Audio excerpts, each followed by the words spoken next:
I'm the dad of a 25-year-old young girl who I love very much.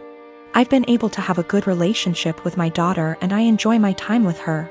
But there's one thing about her that would give many people pause: she is a diagnosed sociopath. She exhibited odd, disturbing behavior at a young age, and after a serious incident of abuse towards her younger sister, I realized she needed professional help. Throughout her elementary years she struggled heavily, getting in lots of trouble in school for lying, cruelty, and all other types of misbehaviors. With an enormous amount of therapy and support, her bad behavior was minimized as she grew older. She received an ASPD diagnosis at 18, and I had suspected it for long prior. After her aggressive behavior was tamed, her following years were much more fruitful. She's law-abiding, has a decent job and a good education, and has many good friendships and admirers. Especially male admirers. She is very, very charming and adept at attracting guys and maintaining their interest. She uses that old dating guide, The Rules, like a Bible. She currently has a boyfriend of about a year and a half who's crazy about her, and who I have a very strong relationship with. We live in the same area and spend time together regularly. He is a great guy, very kind, funny and intelligent. But I doubt she loves him. We've had some very honest, in-depth discussions about her mental health since her diagnosis. And she's been open with me that she doesn't feel love or empathy towards anyone, even family. When she acted very sad and broken up over the death of one of her closest friends at the funeral, she confessed to me privately that it was all a put-on, and that she felt pretty neutral about the whole thing. She has also stated she has never once felt guilty about anything she's ever done, and doesn't know what guilt feels like.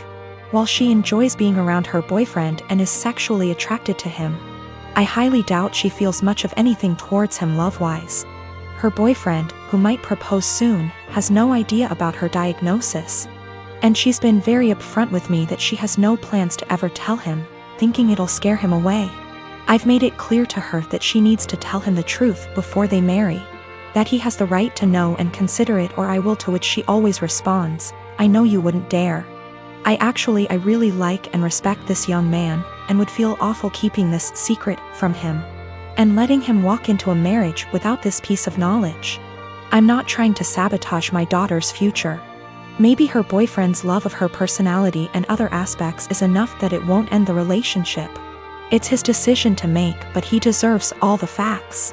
Someday he's bound to find out she's a bit off. It can't be kept a secret forever. I gave birth to my daughter weeks ago. My experience was pretty traumatic, and since it was my first, I had no clue what to expect. When I went into labor, I had the most difficult time of my life. I was in pain for hours. My mom was with me, but she had to go, and my husband was with me the entire time. I did something so embarrassing in the delivery room. I pooped myself, which was unexpected and I don't know, but it was embarrassing, and although my medical team were very professional about it, my husband couldn't help himself and started laughing about it later and even telling my family about it, but they didn't react. Just didn't find it funny, and neither did I. In fact, I found it embarrassing, and I already told him to stop bringing it up, especially when he started joking about getting me diapers for my opsies. It got really tiring and chipped away from my self-esteem and confidence. We were with his parents celebrating New Year's Eve together when I excused myself to the bathroom. While I was getting up, he made a quick remark and said, "Oh, yeah, you should go quickly because we don't want any accidents just like the one we had at the hospital. You know what I mean?" While blinking at me. His family actually laughed, and brother-in-law commented, "Good one." I was astonished and so angry and ashamed. I literally just lost it on him and yelled at the top of my lungs, calling him a cruel and sensitive jerk, to be using the difficult experience of birthing his child as a joking matter and humiliating me in front of everybody. He was shocked, staring back at me and not saying a word. All went silent, and I just stormed off to the bathroom till we left, and that was when he snapped, saying I messed up by talking to him like that in front of his family during dinner. I said I couldn't hold my tongue for that long, and after he kept joking about an embarrassing thing when I told him to stop. He said he was just joking, and I went overboard with my reaction, and also, I should have sucked it up and waited till we got home so we could address this privately, and I could even yell at him as long as I wanted. We argued about it after we got home, and he kept saying I humiliated him in front of his family during the celebratory evening, by being petty and trying to one-up him. He even said I should have laughed along, not fly off the handle licks that. I don't want to go into tons of details. You need to know that for the last 7 years I have not been at home. And during this time my 2 brothers and sisters were still living there.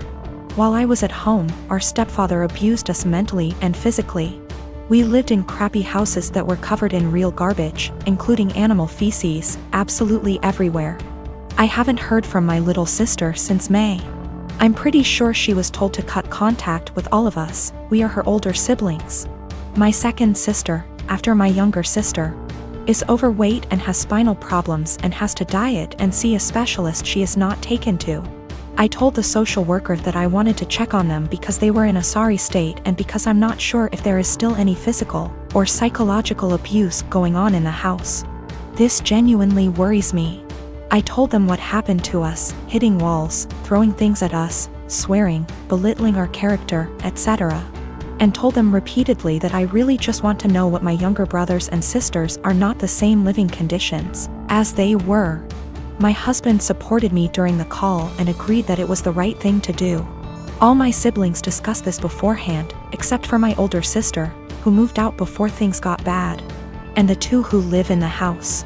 We all agreed that this would at least let them know they were being watched and we weren't just disappointed in them, and maybe my mother and SD would keep the house clean nose, etc. CPS contacted my mother very quickly. Much faster than I expected. I mean within 3 hours. After that, my older sister, who lives far away and hasn't contacted me for months, calls and she gets mad at me because she knows I called. I didn't deny anything and just said, if they have nothing to hide, then they have nothing to worry about. It will all be over pretty quickly, to which she replied, what if it doesn't? If they are taken away? I said, I hope it doesn't come to that, and if it does, it's not on me.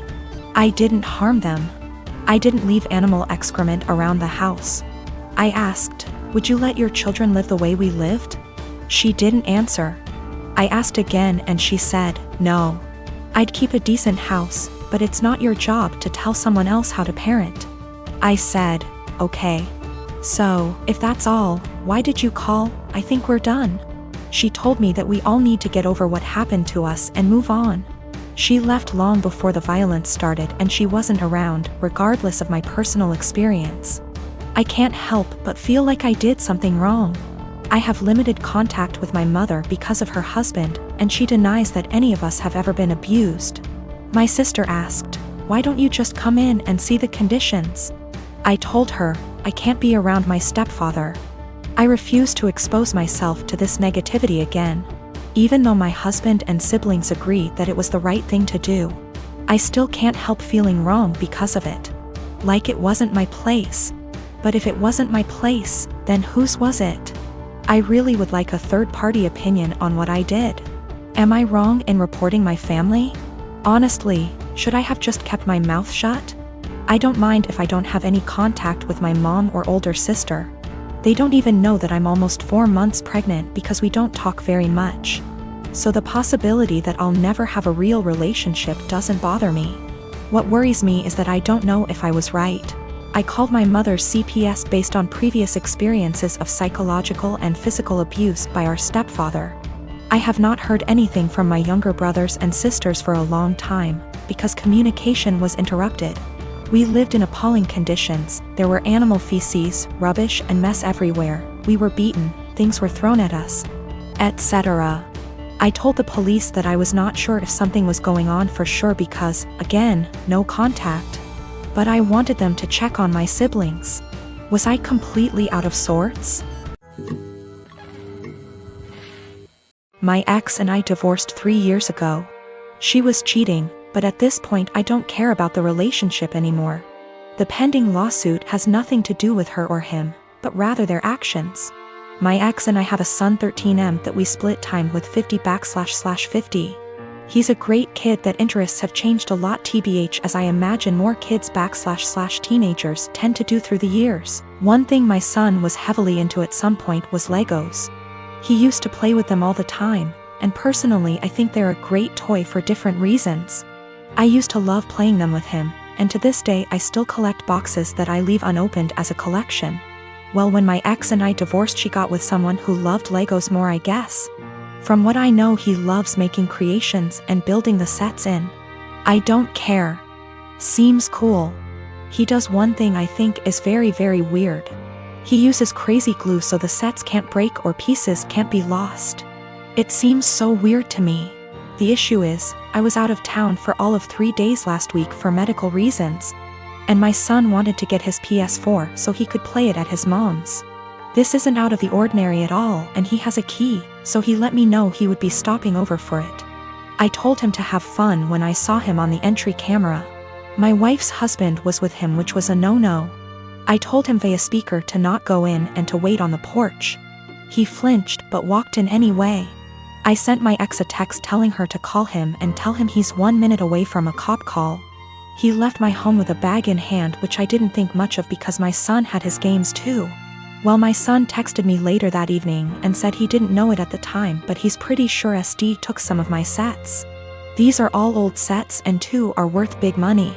When I got home, I confirmed the missing sets and called my ex. She had no idea, but he admired he took them, but it was so son could have the sets to complete his collection. My son doesn't even like Legos anymore and told his mom he wouldn't steal from me. My wife asked how much it would cost to replace them, and unfortunately it's more than their savings. Actually, it would take their house down payment plus more. I told them if they didn't pay in 2 weeks I was suing and pressing charges. The price in the sets makes it a felony. My ex and her husband are saving for a house which would give my son more space when he's there. But those sets were going to help pay for his education someday or a home of his own. I filed the police report and have talked to a lawyer, and we're moving forward with the suit. Everyone is calling me a joke because they are just toys, but I don't get it. They are worth real money. I'm not rich, guys. I needed those to help with my son's future, but again, taking this money does deny my son things at his mom's house.